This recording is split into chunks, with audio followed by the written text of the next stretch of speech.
All right, folks, the USDA announced it was shutting down livestock trade across the southern border after the detection of the New World screwworm parasite.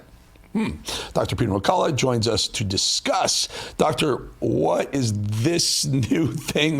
We have bird flu. We just got off of this BS with COVID. What is this New World screwworm parasite? It never seems to end. The New World screwworm is basically the larva. It's a pretty aggressive larva of a specific strain of fly. So the flies, are attracted to wounds in the animals. They lay their eggs and the larvae grow, and they actually can be fatal to cattle. The little eggs that are laid, the humans can eat them. There's a concern there. That's usually why the USDA shut down the borders. So you want to be really careful with respect to the meat and where you're getting it from. Meat from the United States, Canada should be fine. The Mexican beef right now is off limits until we learn more.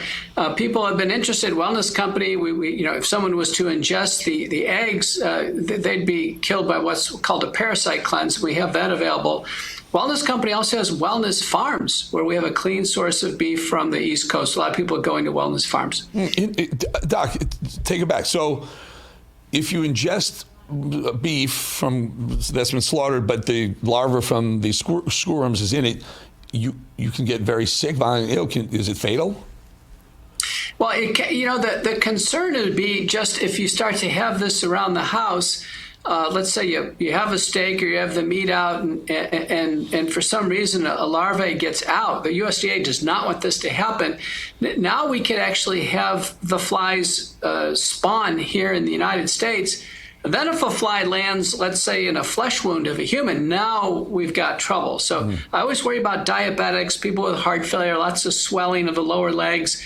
If a fly lands there, deposits their eggs, some elderly people can't get down there and clean themselves, we could be in trouble. So the USDA actually wants to have a strategy where they introduce neutral flies to breed with the bad guys and stem this problem.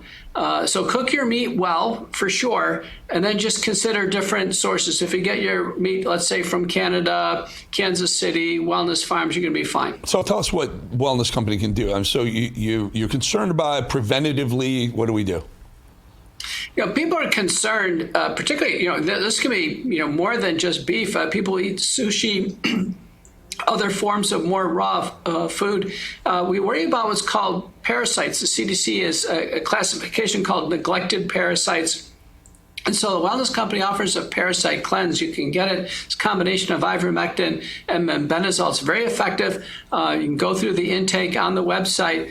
A lot of people with concerns, have some parasite cleanse on, at home in case something happens. That's interesting. The ivermectin, it comes back again. Remember that discussion earlier? It turns out, hey, it probably does work, especially so I eat sushi nonstop, probably 5 days a week. So should I be preventative? Oh yeah, I appreciate all the raw stuff. Should I be preventatively taking some of these things to ward off any sort of parasites I may be getting? Not necessarily, but let me tell you, you're running a risk if you eat a lot of sushi and you end up with some abdominal syndrome, abdominal cramping, pain, diarrhea, night sweats. Immediately think of like a strongyloides infection and get on the parasite cleanse. So they're difficult to diagnose. We have to go through stool samples, and a lot of people say, listen, forget it. I eat sushi. I've got some abdominal symptoms. I'm just going to do the parasite cleanse. So which is the proper wellness company kit that I would sign up for this? Well, it's not in a kit. So you go to twc.health and then just navigate to parasite cleanse, and you'll see the combination. They give you actually a 90-day supply, which is very generous. It's the combination of ivermectin-mebendazole. So it comes in a little, like a canister bottle.